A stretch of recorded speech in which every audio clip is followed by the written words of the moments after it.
Welcome to another edition of Showtime with Coop. Insightful BS with my Laker teammates and NBA legends. And I told y'all, I kept telling you guys, I said, you know what? I'm going to get him. People were emailing me, texting me, Coop, you got to have Big Shot on. Big Shot, I'm like, Big Shot. Oh, Robert Horry. And finally, here he is. Big Shot Rob. How you doing, sir?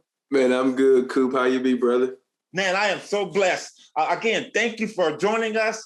We're talking about the 11th pick in the 92 draft, drafted by Houston, went on to play for three other teams, the Phoenix Suns, the Los Angeles Lakers, and the Spurs. Rob, what we like to do on this show, because we get to let the fans know people, tell us about your early upcomings, okay? What it was like for you growing up.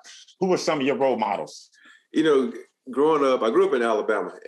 If you look at my bio, it says Maryland. I was born in Maryland, because my dad was in the military. So, of course, back then they would be, go from station to post, to station to post. And then eventually he got shipped to Germany. And then that's when my mom like, oh, no, we're not going to Germany. And so he kind of stayed in Alabama. And after that, I just, when he came back doing his 3-year stint in Germany, by that time my mom had established herself as a teacher. And, you know how long distance relationships are. They don't really work out too well. So I grew up in Alabama. I had, you know what, Coop, I look back on my life and the people who were in my life as far as teachers and coaches, they all were great, man. And that's one of the things that's really beneficial to a lot of people when you grow up in a small town. Everybody treats you like they're your child. And I was very fortunate to have teachers and coaches that were always pushing me.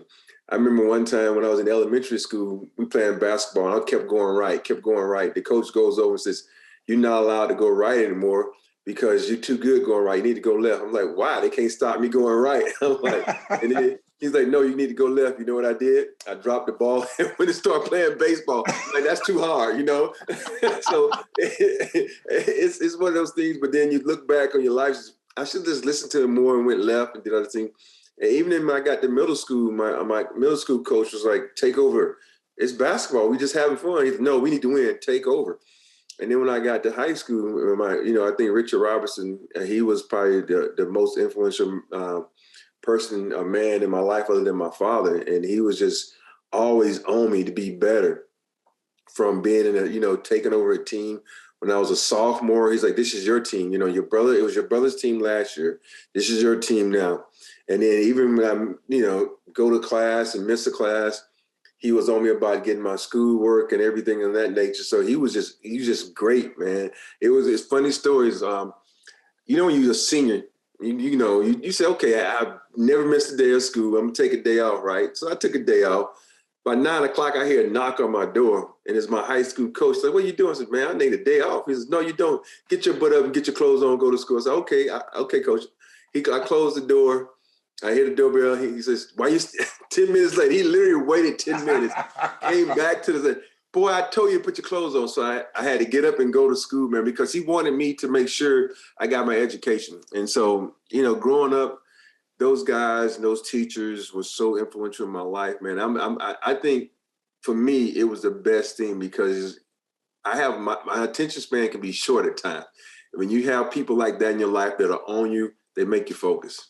Rob, that's the one thing, if you can expound on that a little bit more, I always tell kids there is a life after basketball. And I'm glad that you hit on that. Obviously, your mom being a teacher, she wasn't going to let your academics, wane anyway. But again, it's always important when the coaches are after you, that person, that thing that you love the most, which is sports and basketball in this case here, wanted to do. And here's your coach after you about your academics. Talk a little bit about what that has done for you after basketball.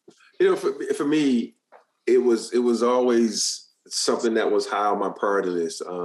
One of my greatest achievements was making, all academic team when I was in high school. I was academic player of the year in high school and player of the year basketball in high school. Wow. So those two accomplishments for me were just, fantastic. It made my mama smile. And then when I got into college, I was on the academic SEC all academic team. That was important for me. And then, I just recently graduated from college. So congratulations, Rob. Thanks. You know what's weird though? What made me really do it is your former teammate, Byron Scott. I saw where he went back and got his degree. And I was like, because I had always been tinkering with it. because when I left, I did 4 years of college. And while I was there, I did the easy way out. And I don't mean the easy way out in a bad way. I just took the minimum amount of classes. And all my coaches were mad at me for doing that. They said, if you fail a class, you'll be ineligible. I said, listen, this is me. I ain't failing no class, dude. I don't like failing at anything I do. So I just took, I did a 5-year program. So I said, you know what? Because I didn't think I'd play in the NBA. I want to, get my degree, be a coach / teacher, whatever it may be, because that's everybody in my mom's side of the family is teaching. And my dad was like, you're not going to the military, son. You're too tall, and I don't want nobody shooting at you. So I didn't do military, even though I was in ROTC and all that stuff, just for a backup plan. But the educational part was so important. And after I went back and got my degree, I don't think I've ever seen my mom smile this big. Not even in my first contract in the NBA, now on my big contract that I signed with the Lakers. But when I got my degree from the University of Alabama, my mom's smile was so huge, because, that's all she ever wants for your children to finish a job. And my education was great at Alabama, but I didn't finish because a bigger job called me. And I always tell people, you go to college to educate yourself and to get a good job. Hell, I had one of the best jobs ever playing. It gets no better than that. So I never went back to finish. And, when COVID hit, I said, I don't like we're going to be going there for a while. So I'm going to be stuck in the house. I'm able to, finish my degree. And the people at the University of Alabama really helped me out. They told me all the classes I had to take. And I finally got my degree.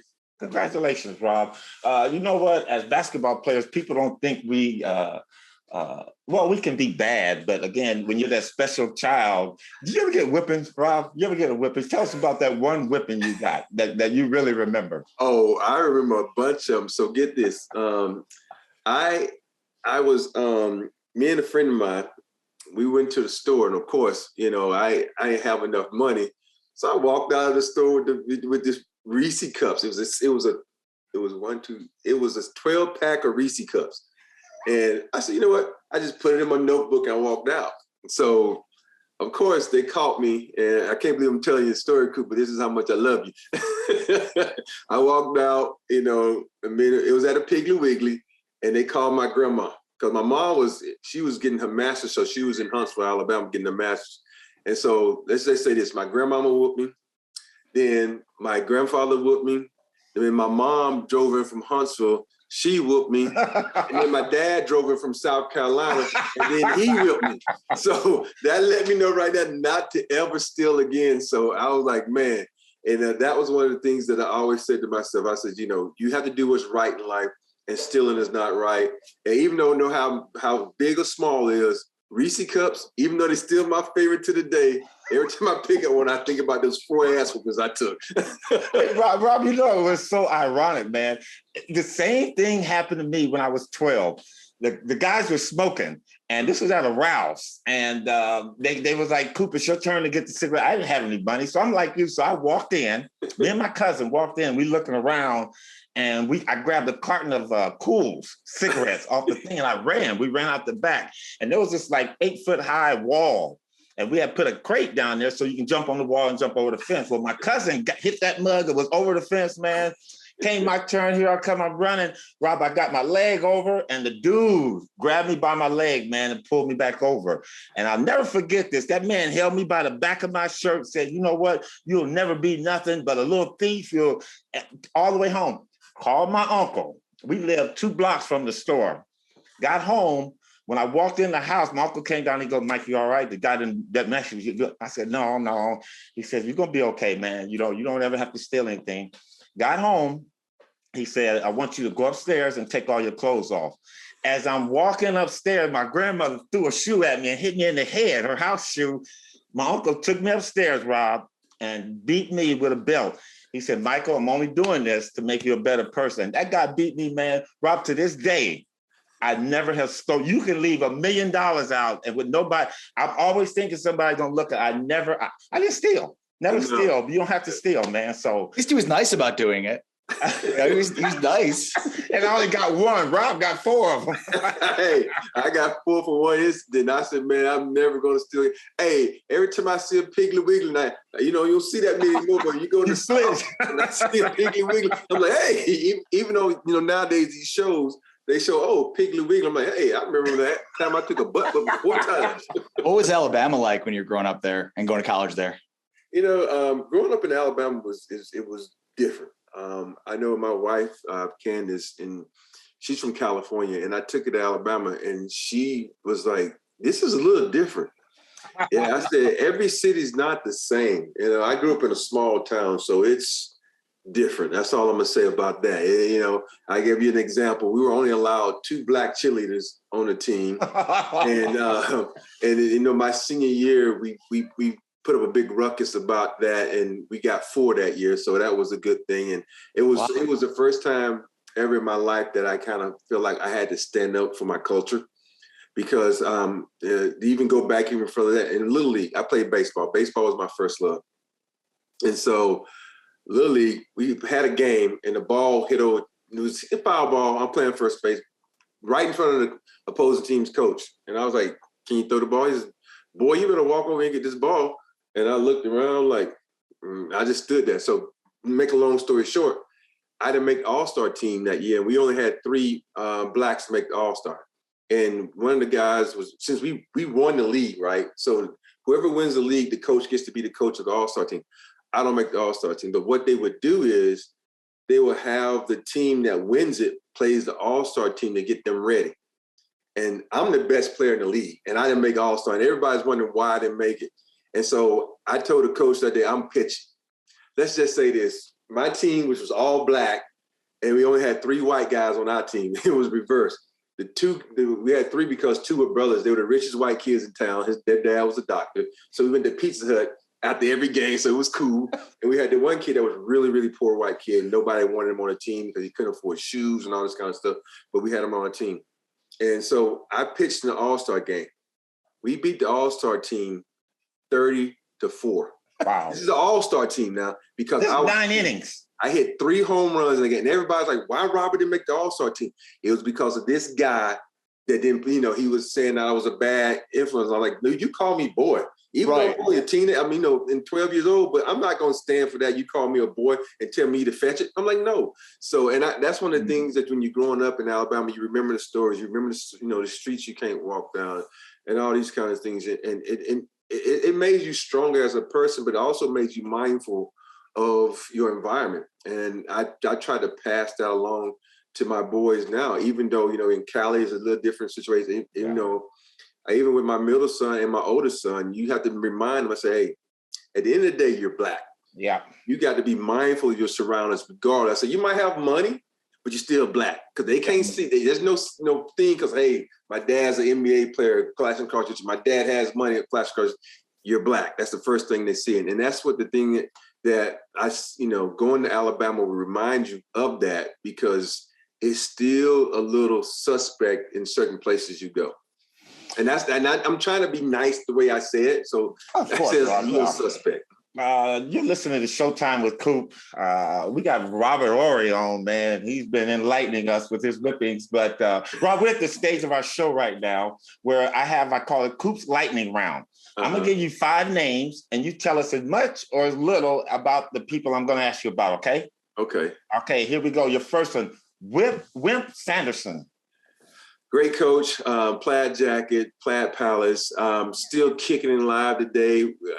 He's mad at me right now because we had a 20-year reunion. I didn't show up because I had to work on Spectrum. So he was mad. He's like, didn't you make enough money in your lifetime? I'm like, dude, don't be counting my money. That's that one day up. Don't count my money. I'm still going to make money because pretty soon I'm not going to be able to see. I'm not going to be as handsome. I got to put this face on TV while it lasts.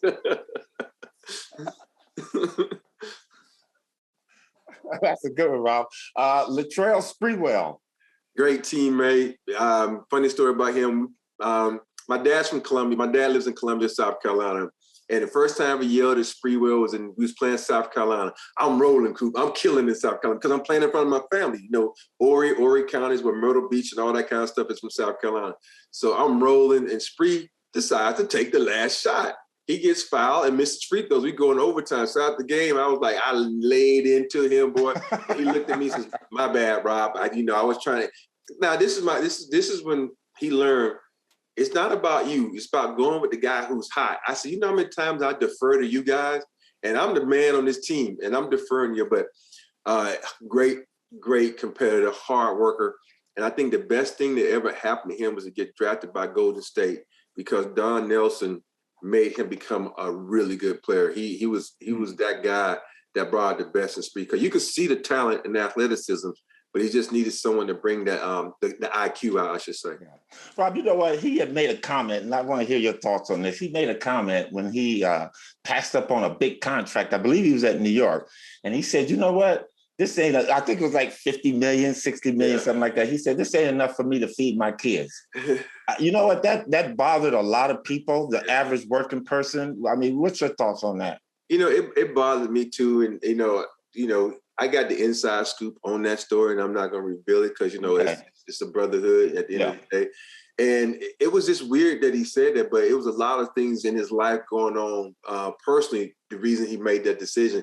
I just think he wasn't, to me, I thought he was tired of basketball. And I'm just saying that was one of the reasons. He was, you know, he wanted to go hang out with his kids and do other things. Spree was a tech guy. Yeah. Always trying to build stuff.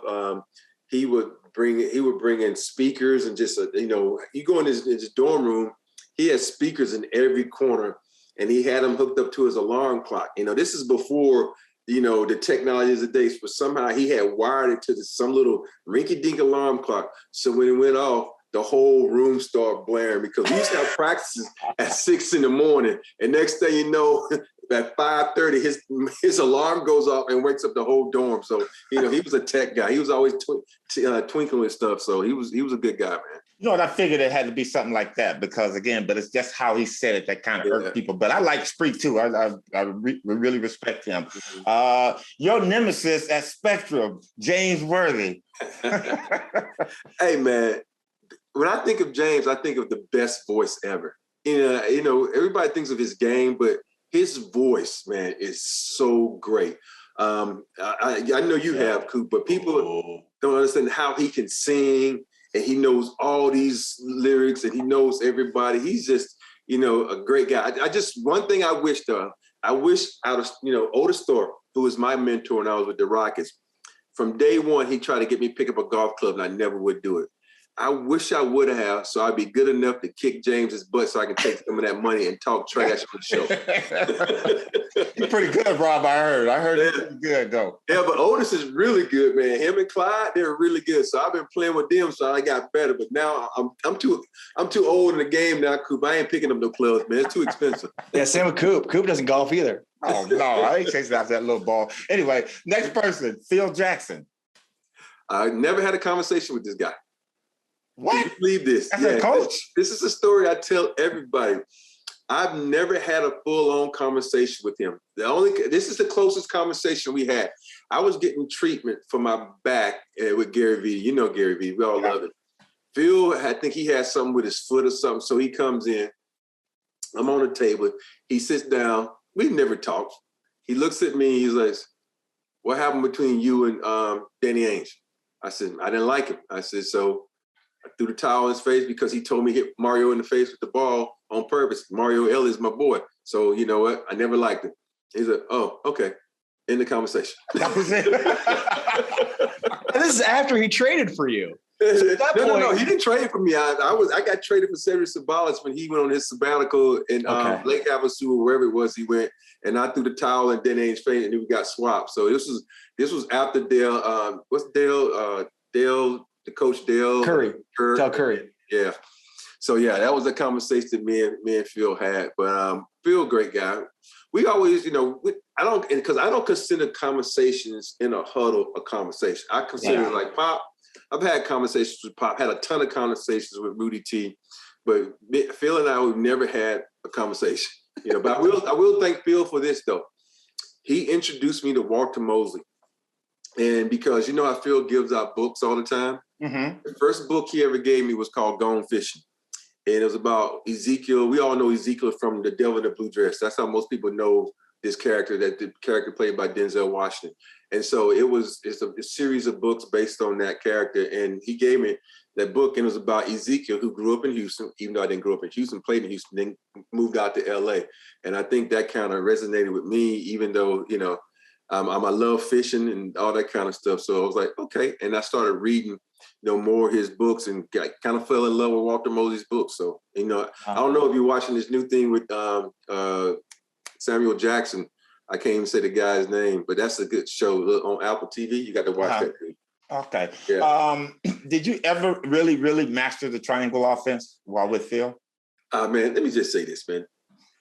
When you have a good IQ, and people say, oh, the triangles is difficult. If you're a smart basketball player, it is not. Yeah. And when you have 4 years of college or 3 years of college, it is not. But if you play on these AAU teams now and you just let someone roll the ball out to you and you just be, I'm going to play off my athleticism. All I know is a pick and roll and that's it and one-on-one, it's hard. But for me, the triangle was so easy because if you look at what we did in Houston when we kind of started small ball in 95, we ran pretty much the triangle. We just moved it.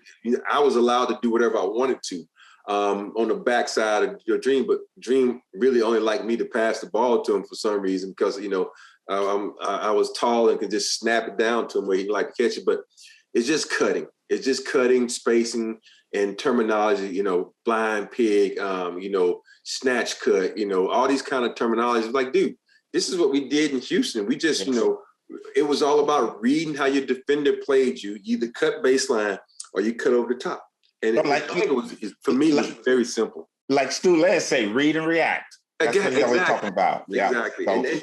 And that's the thing with basketball players now. They don't know how to react or play without the ball because every guy now has to have the ball in their hand to be successful. Except Steph Curry, he's always on the move and he's just, one of those phenomenal players. Yeah. When did Big Shot Rob start?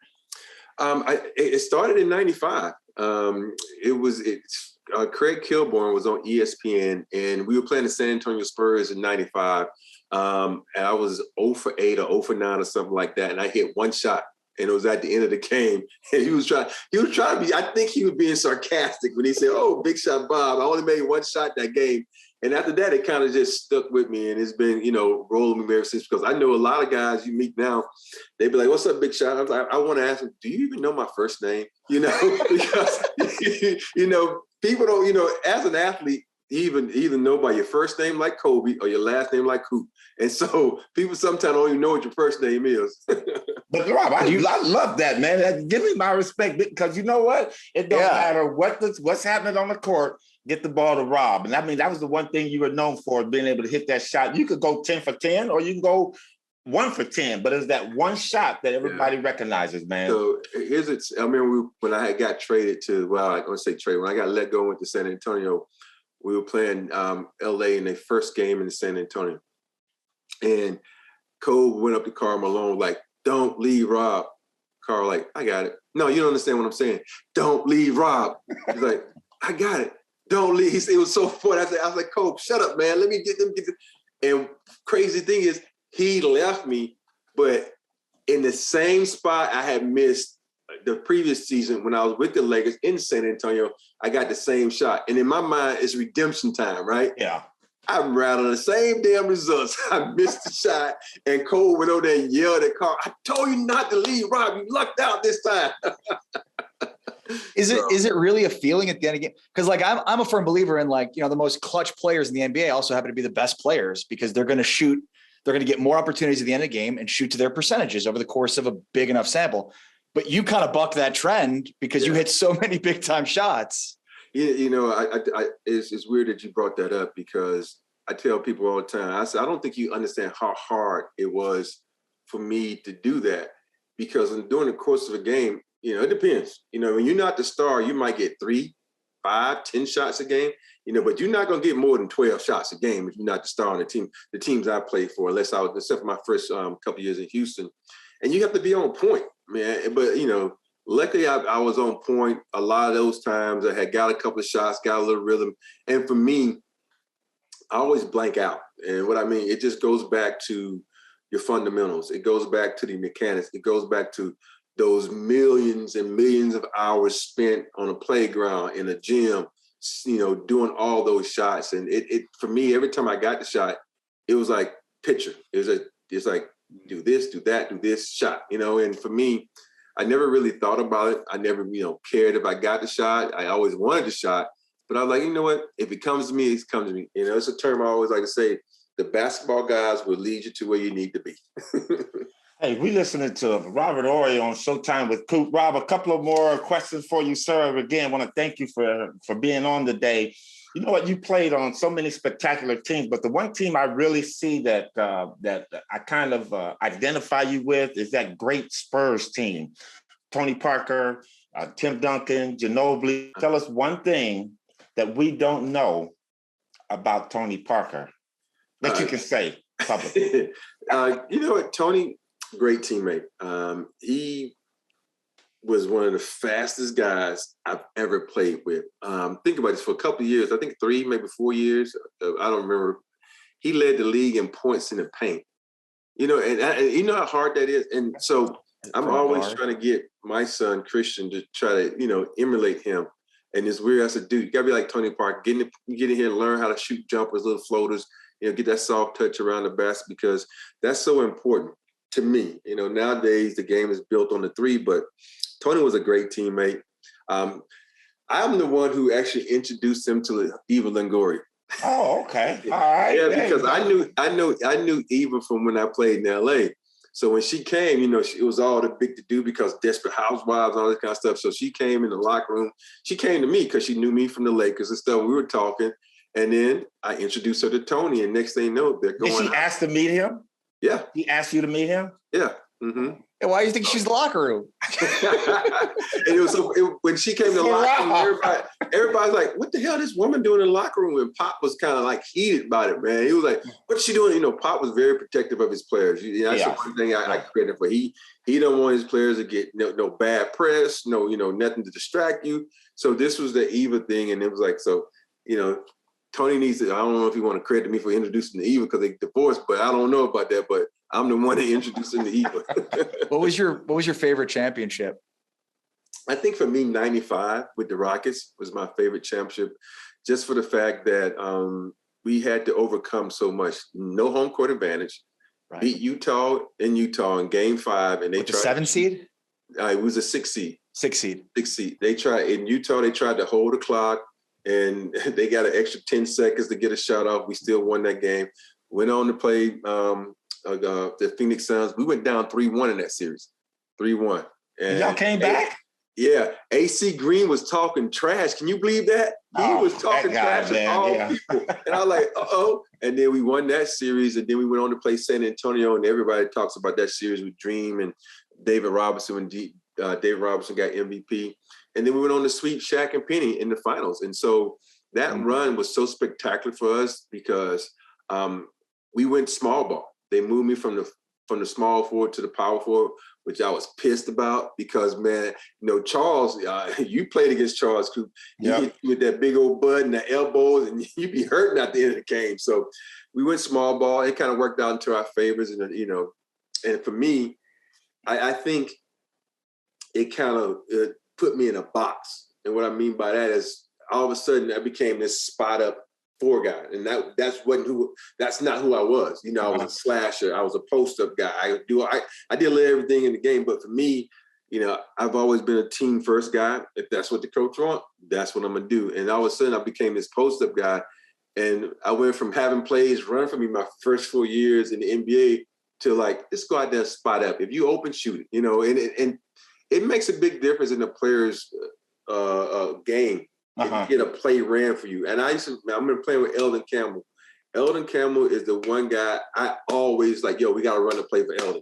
Because if you run a play for a guy, he becomes engaged. And Eldon, you give him 1 or 2 plays, and if he scores, you're going to get an all-star type of player that night. So that's what I tell guys. Even when I was coaching my AAU team, I ran plays for everybody on the floor. Even though some kids were reluctant to shoot, I said, no, I need that confidence for later on in case you have this moment where we need you. So you need to run plays for everybody at some point.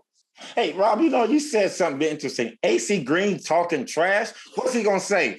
The Lord is going to get you for not going to church. What kind of trash can he? The Lord will smite you. Well, because he was talking trash because the previous year they were up 2-0 on us, and we came back to beat them, then became. Rob, what could he say? Tell me. He was like, "It's never going to happen again. We're up 3-1. That happened last year was a fluke. We're the best team. We're going to beat them." And next thing you know, he's tucking his tail. AC Green saying fluke. That's too close to fuck. So I don't. Anyway, we listened to Robert Horry. Robert, a couple more questions for you, man. Your thoughts on the Lakers this year and in the future? Having to watch the Lakers, over and over, this is the first time when you see a team you feel bad for them. And what I mean by that is they just had bad luck. All the AD injuries, and everybody always talk about, he's soft. First of all, you gotta get pushed on you. You strain your MCL. Happened to me.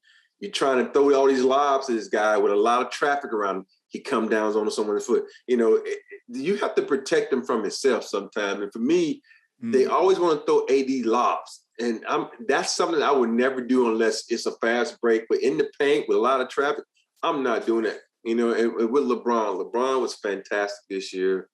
I just think they put Vogel in a bad situation, man, because he didn't have the big three never played together. They kept changing the team on him. As a coach, man, I ain't gonna lie. I had to say this, Coop. I win a championship, and next year I got a different team. I'd be pissed, man. Yeah. Because you want to not take away from my team, add to my team. Yeah. And I just feel like I don't think people understand how vital JaVale McGee was to that team. People look at some of the antics he do, and they're like, oh, but they would take one bad play that he does and blow it up like he did 40 plays. I'm like, there's no different than LeBron coming down, trying to do a no-look pass, throwing it out of bounds, no look from AD. Everybody makes a mistake in the game, but his mistakes always seem to be bigger than what they were because you're going to get the best out of him. Think about it. During the championship year, the first 2 points of the game were halftime scored by him on an alley-oop. Yeah. And it's guys like that. You can see what he's doing with Phoenix right now. But it's guys like that are vital to teams. But the management somehow forgets the importance of the people who do the little thing.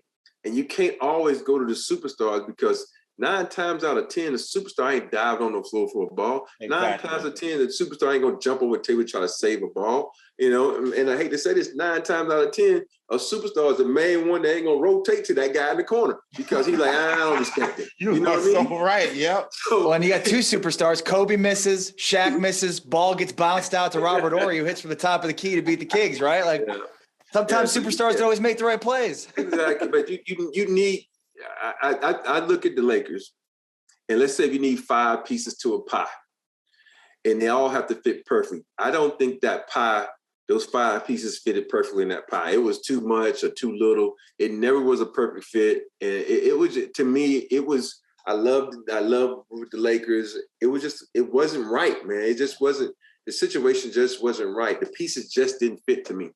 And of course, obviously the first head that got a role is Vogel. Who do you think they bring in to coach the Lakers? Man, I said this from day one. I think it needs to be somebody that the guys respect. I said my first instinct was Sam Cassell because he's been around the league. He has played with Spree, Kevin Garnett. He's been on the what's his name up in Philly forever. And then my next pick was Darvin Ham.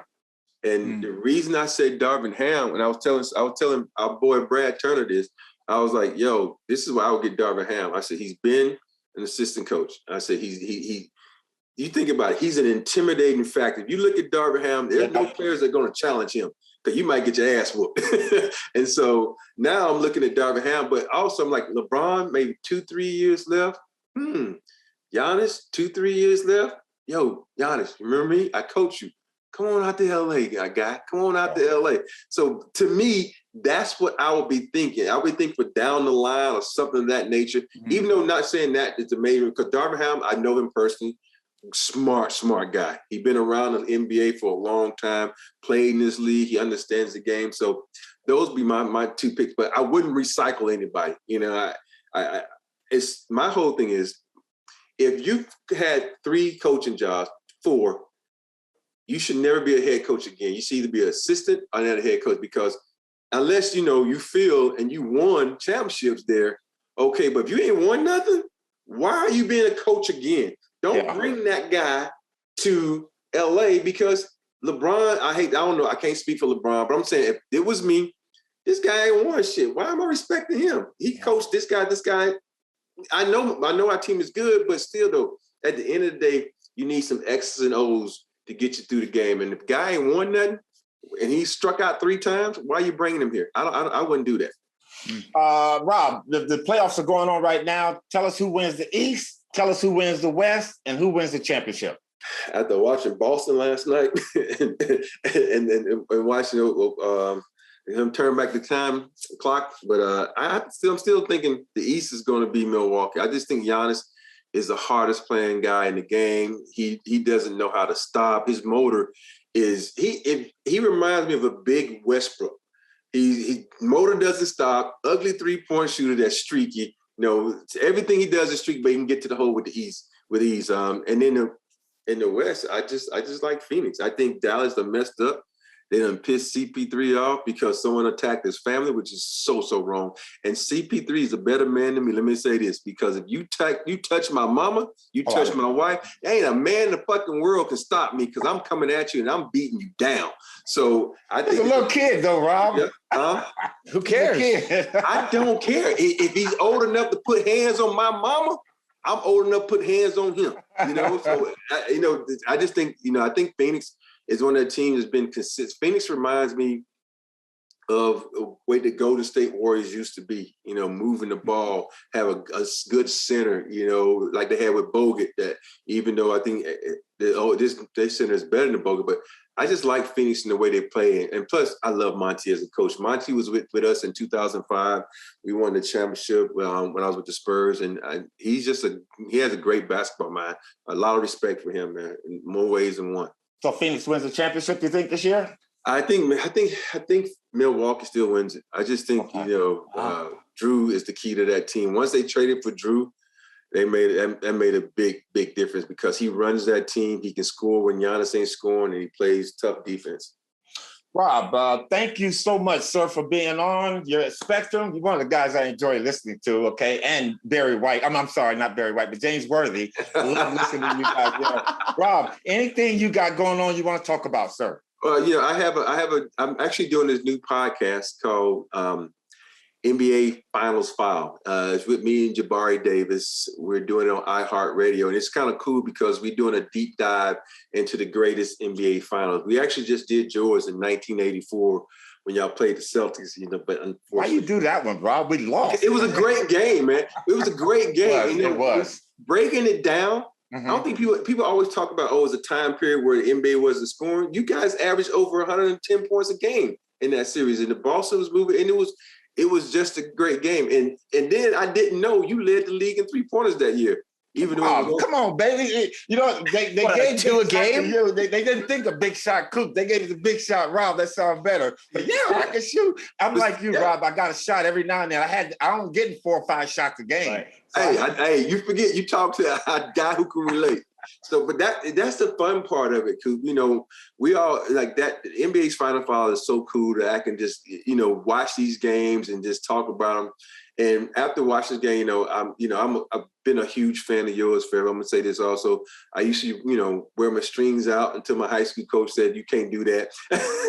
And then, I love the way you play defense. And man, you know what? They always talk about me in Hall of Fame, but dude, there's no questions in my mind. You are a Hall of Famer.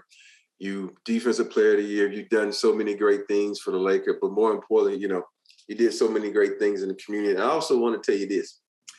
When I speak to kids, I try to bring out my inner Coop because the way you can control an audience, man, is fantastic, man. So I love when I have the chance to do those events with you because I steal stuff from you every time that we go to these events because you're so good at keeping people engaged and moving the crowd. So, man, I just want to say thank you for being you, man.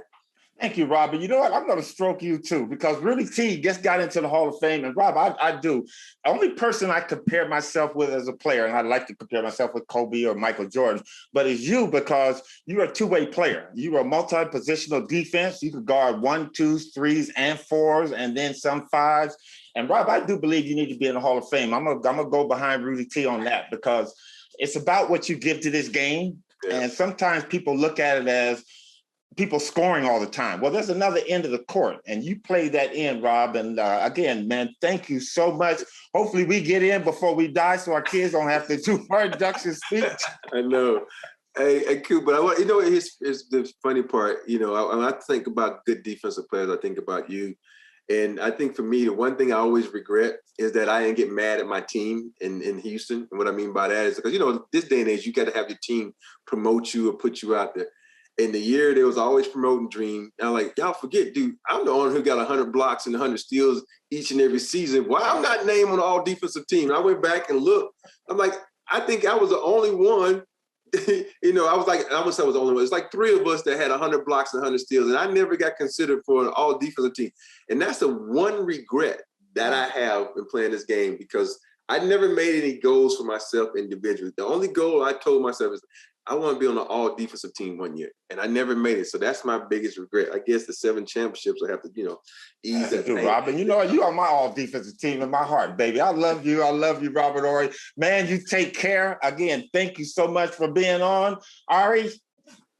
And last for me, I mean, you want to talk about you're selling a couple of championship rings, and it's for a chair. You want to talk about the chair? Aren't you selling some championship rings from San Antonio? Didn't you sell them, or me?